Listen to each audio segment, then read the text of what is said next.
Hello and welcome to God Talk. I'm your host, JC. Today's Bible reading is going to be Genesis 37 and 38, Psalms 7, and Luke 15. I'm going to start out in Genesis. Uh, let's see, 37. Genesis 37 reads, Jacob continued to live in the land of Canaan where his father had lived, and this is the story of Jacob's family. Joseph, a young man of 17, took care of his sheep and goats with his brothers, the sons of Bilhah and his father's Zilpah, his father's concubines. He brought bad reports to his father about what his brothers were doing. Jacob loved Joseph more than all his other sons because he had been born to him when he was old. He made a long robe with full sleeves for him. When his brothers saw that their father had loved Joseph more than he loved them, they hated their brother so much that they would not speak to him in a friendly manner. One time Joseph had a dream, and when he told his brothers about it, they hated him even more. He said, "Listen to the dream I had. We were all in the field tying up sheaves of wheat when got up, my sheaf got up and stood up straight. Yours formed a circle around mine and bowed down before it, bowed down to it. Do you think you're going to be a king and rule over us?" His brothers asked. So they hated him even more because of his dreams and because of what he said about them. Then Joseph had another dream and told his brothers, "I had another dream in which I saw the sun, the moon, and 11 stars bowing down to me." He also told the dream to his father, and his father scolded him. "What kind of dream is this? Do you think that your mother, your brothers, and I are going to come and bow down to you?" Joseph's brothers were jealous of him, but his father kept thinking about the whole matter.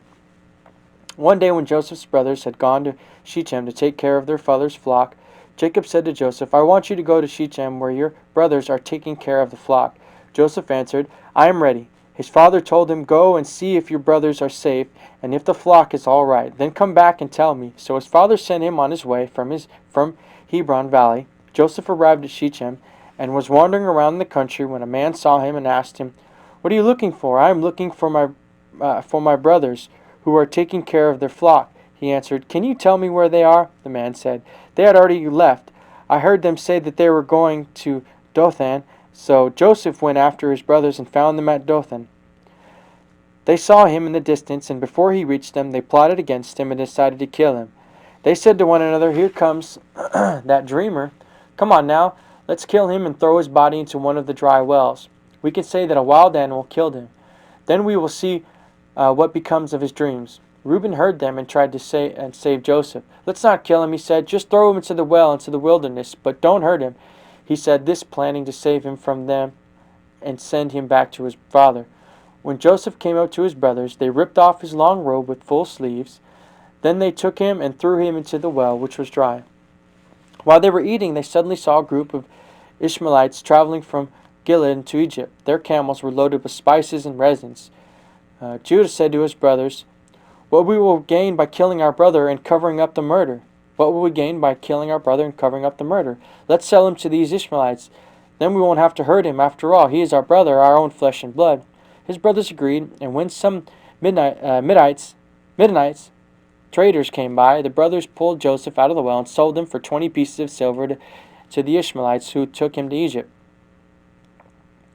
When Reuben came back to the well and found that Joseph was not there, he tore his clothes in sorrow. He returned to his brothers and said, "The boy is not there. What am I going to do?"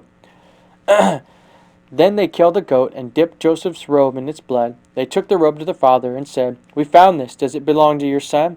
He recognized it and said, "Yes, it is his. Some wild animal has killed him. My son Joseph has been torn to pieces." Jacob tore his clothes in sorrow and put on sackcloth.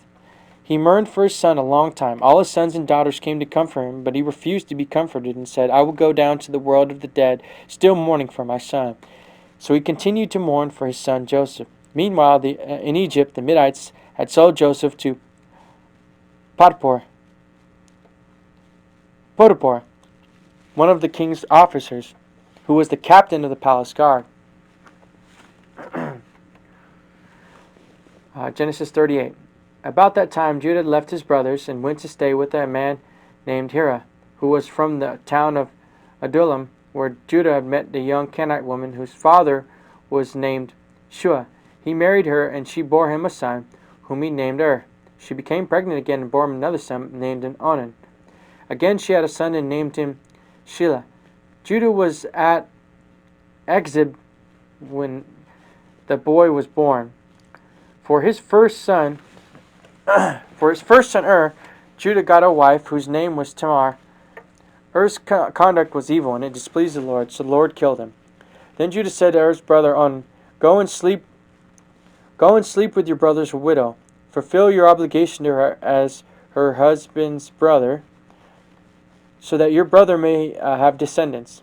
But Onan knew that the children would not belong to him, so when he had intercourse with his brother's widow, he let the semen spill on the ground, so that there would be no children for his brother. What he did displeased the Lord, and the Lord killed him also. Then Judah said to his daughter-in-law, Tamar, Return to your father's house and remain your widow until my son Shelah grows up. He said this because he was afraid that Shelah would be killed, as his brothers had been. So Tamar went back home. After some time, Judah's wife died. When he had finished the time of mourning, he and his friends Hira of Adullam went to Timnah, where his sheep were being sheared. Someone told Tamar that her father-in-law was going to Timnah to shear his sheep.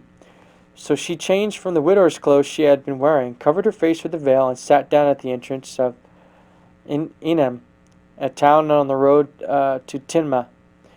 As she well knew, Judah's youngest son, Shelah was now grown up, and yet she had not been given to him in marriage.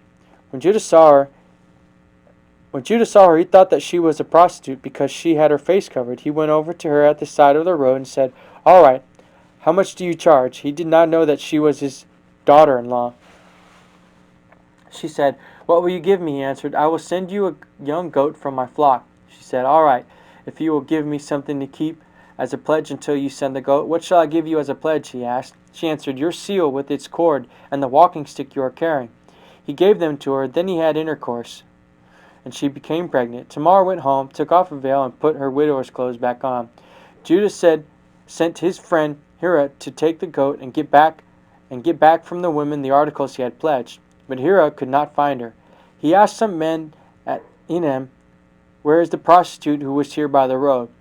There has never been a prostitute here, they answered. He returned to Judah and said, I couldn't find her. The men of the place said that there had never been a prostitute there. Judah said, Let her keep the things. We don't want people to laugh at us.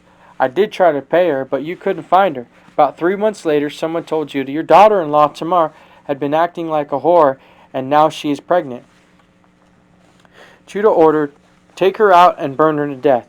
As she was being taken out, she sent word to her father-in-law, I am pregnant by the man who owns these things. Look at them and see whose they are. The seal with its cord and this walking stick. Judah recognized them and said, She is in the right. I have failed in my obligation to her. I should have given her to my son Shelah in marriage. And Judah never had intercourse with her again. When the time came for her to give birth, it was discovered that she was going to have twins. While she was in labor, one of them put out an arm. The midwife caught it and tied a red thread around it and said, This one was born first. But he pulled his arm back, and his brother was born first. Then the midwife said, So this is how you break your way out. So he was named Perez. Then his brother was born with a red thread on his arm, and his name was Zerah. And he was named Zerah. Okay.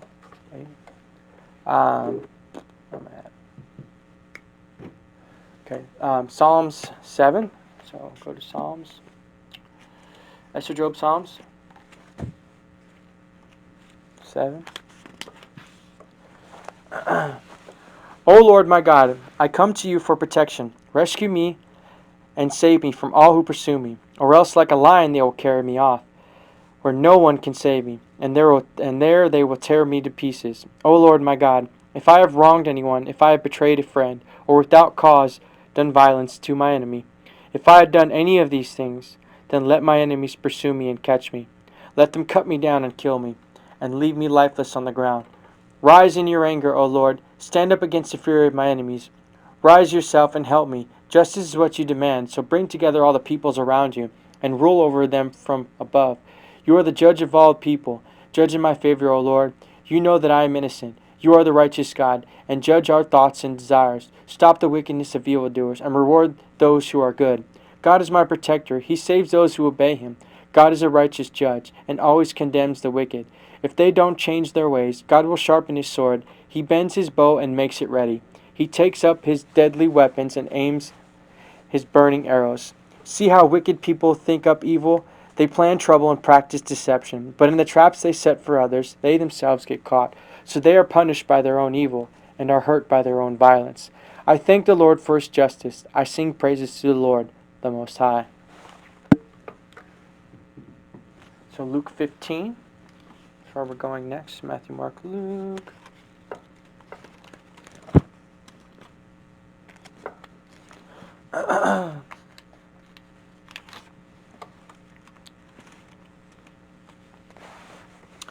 Luke 15 reads, One day when many tax collectors and the other outcasts came to listen to Jesus, the Pharisees and the teachers of the law started grumbling. This man welcomes outcasts and even eats with them. So Jesus told them this parable. Suppose one of you has 100 sheep and loses one of them. What do? You leave the other 99 sheep in the pasture and go looking for the one that got lost until you find it. When you find it, you are so happy that you put it on your shoulders and carry it back home. Then you call your friends and neighbors together and say to them, I am so happy I found my lost sheep. Let us celebrate. In the same way, I tell you that there will be more joy in heaven over one sinner who repents than over 99 respectable people who do not need to repent. Or suppose a woman who has 10 silver coins loses one of them. What does she do? She lights a lamp, sweeps her house, and looks carefully everywhere until she finds it. When she finds it, she calls her friends and neighbors together and says to them, I am so happy I found the coin I lost. Let us celebrate. In the same way, I tell you that angels of God rejoice over one sinner who repents. Jesus went on to say, There was once a man who had 2 sons. Jesus went on to say, There was once a man who had 2 sons. The younger one said to him, Father, give me my share of property now. So the man divided his property between his 2 sons. After a few days, the younger son sold his part of the property and left home with the money. He went to a country far away where he wasted his money in reckless living. He spent everything he had. Then a severe famine spread over that country, and he was left without a thing. So he went to work for one of the citizens of that country, who sent him out to a farm to take care of the pigs. He wished he could fill himself with the bean pods the pigs ate, but no one gave him anything to eat. At last he came to his senses and said, All my father's hired workers have more than they can eat, and here I am about to starve. I will get up and go to my father and say, Father, I have sinned against God and against you.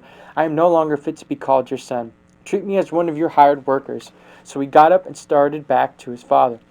He was still a long way away from home when his father saw him. His heart was filled with pity, and he ran, threw his arms around his son, and kissed him.